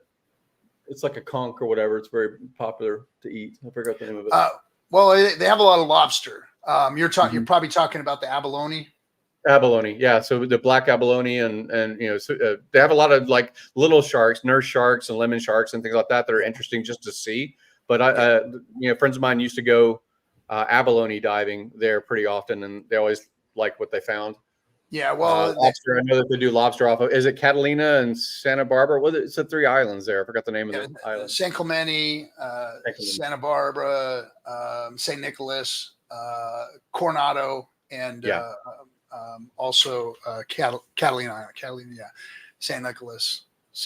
Catalina, I don't know if it's still the same way because I was my dive school was in 92 or 93, but I remember back then at least Catalina was military only, and so it was a training ground maybe for the Marines and stuff out of Pendleton or something. In other places, maybe El Toro and things like that, they could go there too, but it was like a training ground space. And the backside. So the civilians could go to the other islands, but if you were military, then you could go to Catalina, I believe was the name. And that's one reason why the abalone was so good, is because nobody could like civilian scuba dive there. Only like military guys could go, and they would go, Hobby Lob, or they go, just basically not really a training operation. They would say, okay, I've got permission and I'm hungry. I'm going to go find something delicious. Well, they ban abalone diving now. So you can't abalone dive. Oh, really? Anymore. Yeah. So they were fished out. And now up north in San Francisco, They have abalone farms, Mm. so they can do abalone farms. So the abalone you get there like this big, Yeah. anymore. They used to be, Yeah. Used to be abalone. But huge. those And was like they used to have a 15, 18-year-old abalone though, so Yeah. They have Yeah. a scale, and they'd have a measurement knife and things like that, and what you're supposed to throw back and so forth. But yeah, all those things as far as like regulation, unless you get busted by a warden or something, you're not. It does end up getting fished out. I could see why things get banned for sure. Yeah, so they ban that, but a lot of those divers up north, they get hit by the great white sharks. So that's the people that get bit are shellfish divers, and spear fishermen down in St. Nicholas or Guadalupe Island. So that's where all the whites are attacking people. And but yeah, Well, they're often farmers. chumming the water too. They're often like if they want to be a spear diver, and then they break up an urchin. They're like, okay, the fish are going to come closer, and then you're like, okay, what else is coming closer that's looking for the fish? Yep. So, Brissology in the house. Oh, look at him. He's Brizology says you're going to vote for Kamala. He's just I saw that earlier. He said you wanted your hamster registered to make sure you vote for Kamala. So I'm not a fan of the incorrect stuff. Tariffs don't cost Americans anything if they buy American. Brissology, you are as uneducated as Trump when it comes to tariffs. I'm sorry, but you guys are wrong.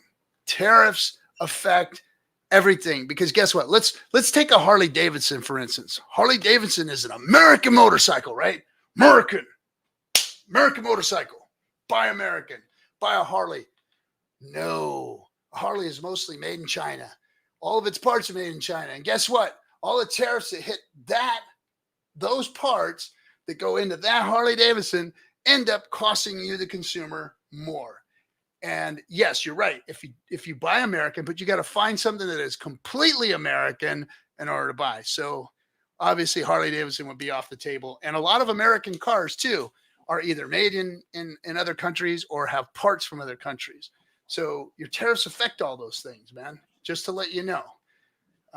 Now, some strategic tariffs are good. Strategic tariffs are good, but for the most part, they're not directed towards consumers. Those tariffs are directed towards stopping companies from doing things in this country that can hurt other companies. Has nothing to do with consumers. That's what tariffs are for. So, sorry, that's just what they are. That's just the truth of it. So hopefully you got a little education there. Bring back manufacturing to America. Yeah, have at it, bro. Set up a factory, make fucking carburetors for Harleys or something, or fuel injection systems. Part of that though is we're a litigious society.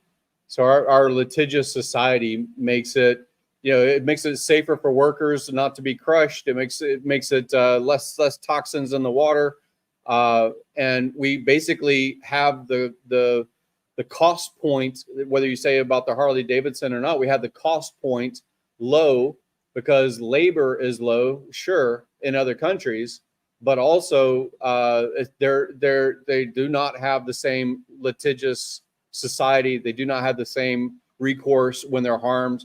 So like it can be argued on either side. I mean, I think it's a blend of, like you said, we want low cost points, but you could also, especially from a crypto point, you say, hey, look, if they're making fewer Harley Davidsons because of tariffs, then the price of my Harley Davidson goes up in the resale market, right?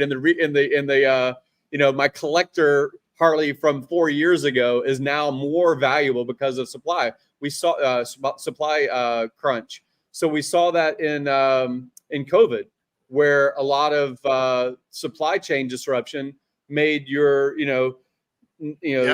2000 your 20-year-old Honda double in price. Yep.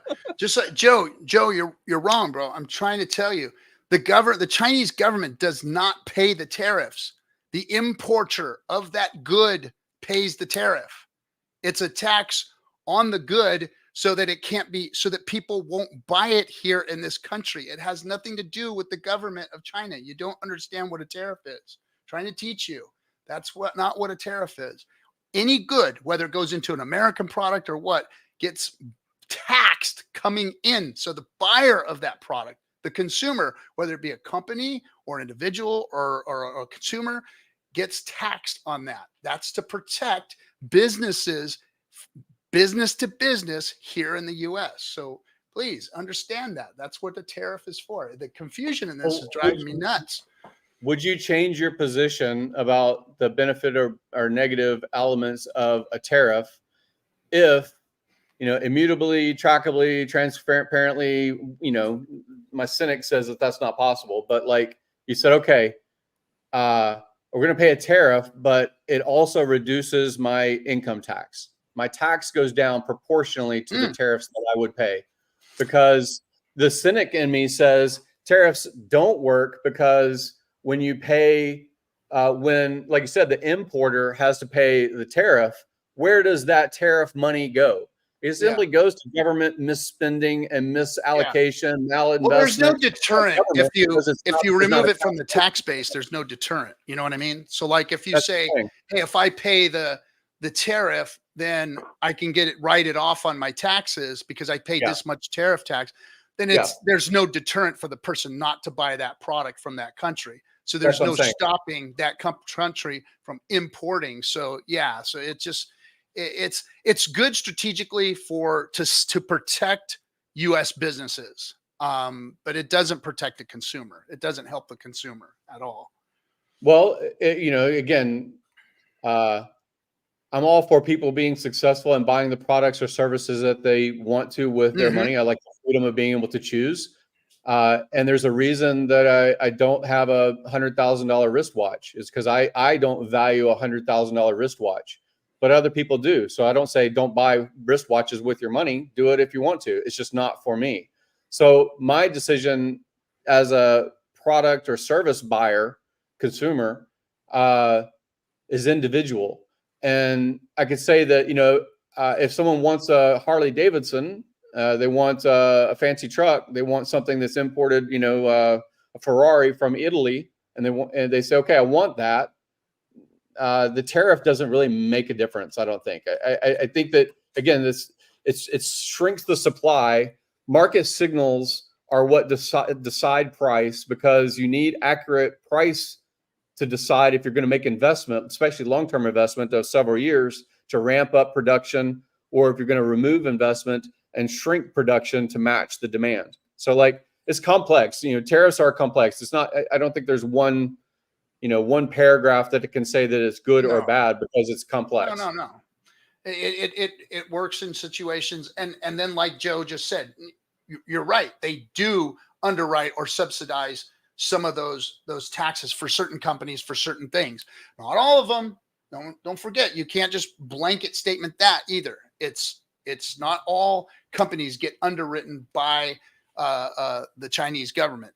The ones that they want to support, they need to support, or whatever, or just like this company or this country gives tax breaks to corporations for whatever, or subsidizes them, like we subsidize the oil companies, which is something that we should all be talking about. Is why do we subsidize companies that are in profit every year, $32+ billion? That's things that we need to really look at versus, things that probably aren't going to affect us. Like tariffs, I don't think is something that's really going to affect us or work to do what people are thinking it's going to do.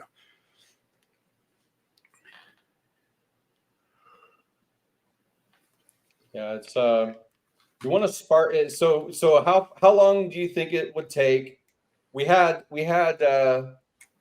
up until the late 1800s, we had a labor market. You wanted food, it took labor. You want labor, you have more kids. The more kids make the crop goes to the market.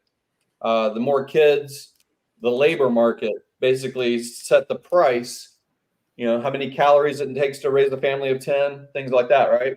So how it set the price of lumber, it set the price of metals and things like that to be smelted or mined out of the ground. So price used to be a base on labor, and that gave humans something to do. It gave some humans, something to be better and efficient and innovate and create.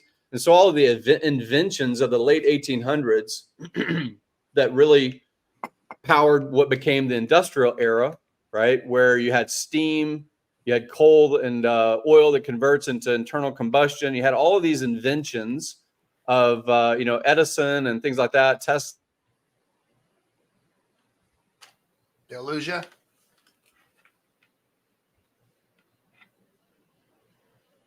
You there, Gary? Check 1, 2. Yeah, I'm good. I lost your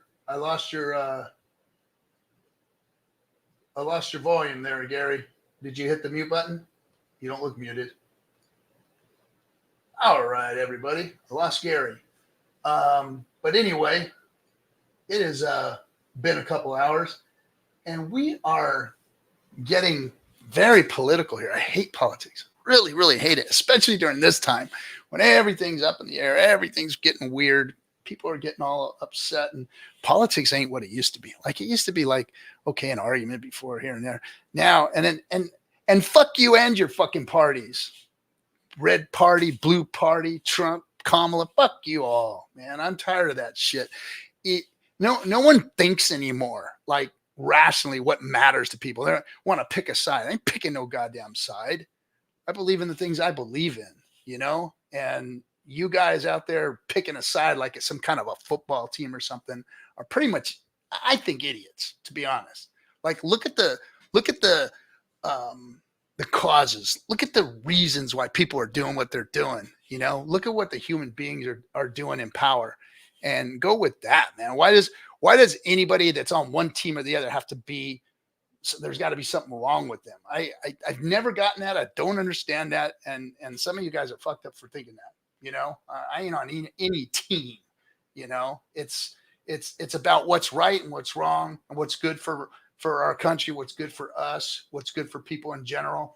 And I don't think everybody, I don't think one side or the other has everybody's best interest in mind. Oh, well, Gary's back real quick. All right, Gary.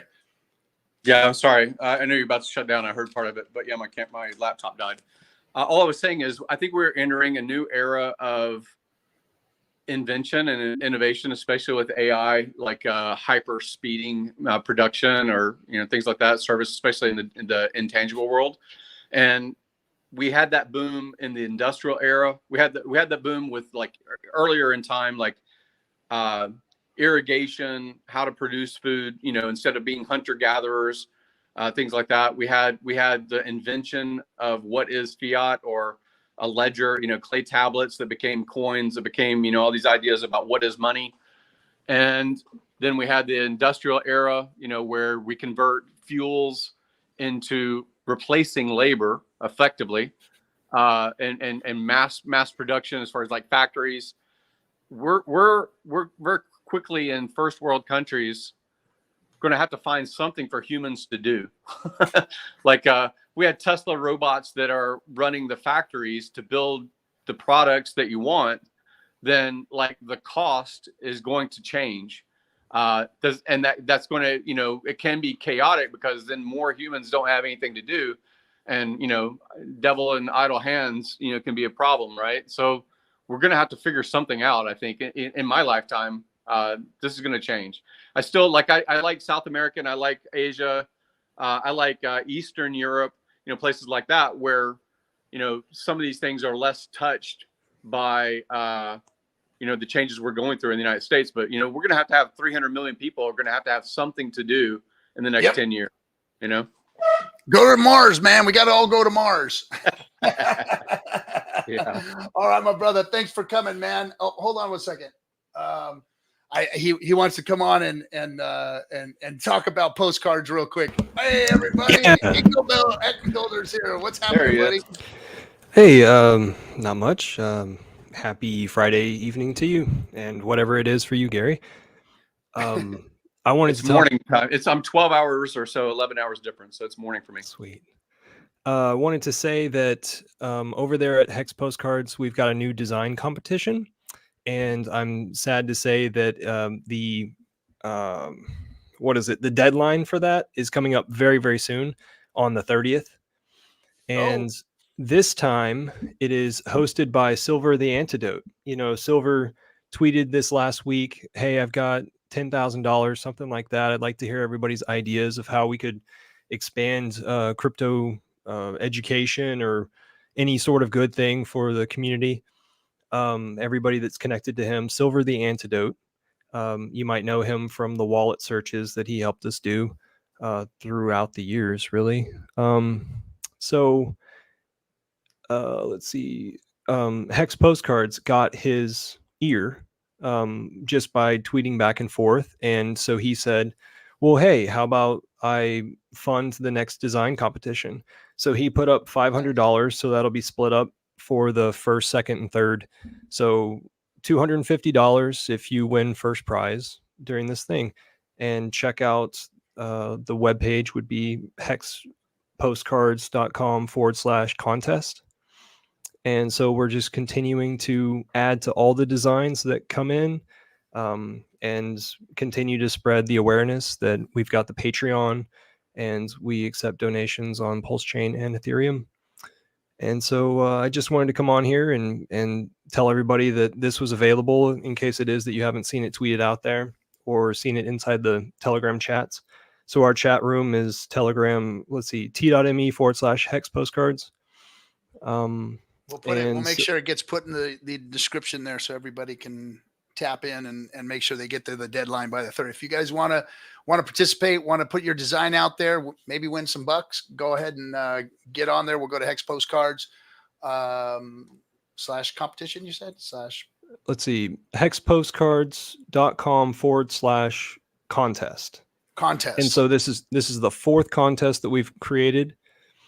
And I don't know if Silver the Antidote is going to be one of the judges. So here going forward, I'm not sure who's going to be judging, but that's a great question to pop in there and ask. So I appreciate the time. Cool, man. Thanks for coming by. All right, everybody, have a good one. We'll see you next week. Thanks for coming by, Gary. Take care. And go vote, people. Go vote. That's going to be about 5 weeks. But you're good. Go vote.